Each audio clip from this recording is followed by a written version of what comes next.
شروع اللہ کا نام لے کر جو بڑا مہربان نہایت رحم والا ہے۔ میں روز قیامت کی قسم کھاتا ہوں اور نفس لوامہ کی قسم کھاتا ہوں کہ سب لوگ اٹھا کر کھڑے کیے جائیں گے۔ کیا انسان یہ خیال کرتا ہے کہ ہم اس کی بکھری ہوئی ہڈیاں اکٹھی نہیں کریں گے؟ ضرور کریں گے، اور ہم اس بات پر قادر ہیں کہ اس کی پور پور درست کر دیں۔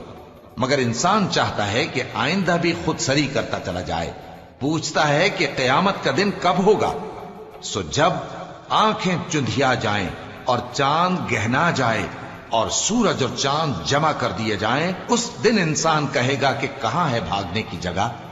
کہیں نہیں، کوئی جائے پناہ نہیں۔ اس روز تمہارے پروردگار ہی کے پاس تمہیں جا ٹھہرنا ہے۔ اس دن انسان کو جو عمل اس نے آگے بھیجے اور جو پیچھے چھوڑے ہوں گے سب بتا دیے جائیں گے۔ بلکہ انسان آپ اپنا گواہ ہے، اگرچہ عذر و معذرت کرتا رہے۔ اور اے پیغمبر صلی اللہ علیہ وآلہ وسلم، وحی کے پڑھنے کے لیے اپنی زبان کو تیز تیز حرکت نہ دیا کرو کہ اس کو جلد سیکھ لو۔ اس کا جمع کرنا اور پڑھانا ہمارے ذمے ہے۔ سو جب ہم اسے پڑھا کریں تو تم اس کو سنا کرو اور پھر اسی طرح پڑھا کرو۔ پھر اس کے معانی کا بیان بھی ہمارے ذمے ہے۔ مگر لوگو، تم دنیا کو دوست رکھتے ہو اور آخرت کو چھوڑے دیتے ہو۔ اس روز بعض چہرے رونقدار ہوں گے، اپنے پروردگار کی طرف نظر کیے ہوئے ہوں گے، اور بہت سے چہرے اس دن اداس ہوں گے، خیال کریں گے کہ ان کے ساتھ کمر توڑ معاملہ کیا جائے گا۔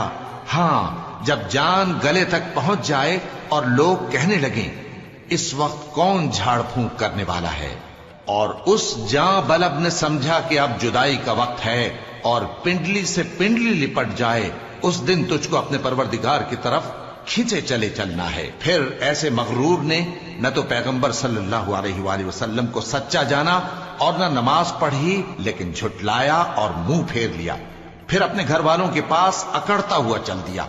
خرابی ہے تیری، خرابی پر خرابی ہے، پھر خرابی ہے تیری، خرابی پر خرابی ہے۔ کیا انسان یہ خیال کرتا ہے کہ اسے یوں ہی چھوڑ دیا جائے گا؟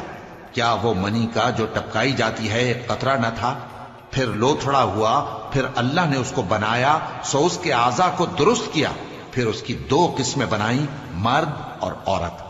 کیا اس کو اس بات پر قدرت نہیں کہ مردوں کو زندہ کر دے؟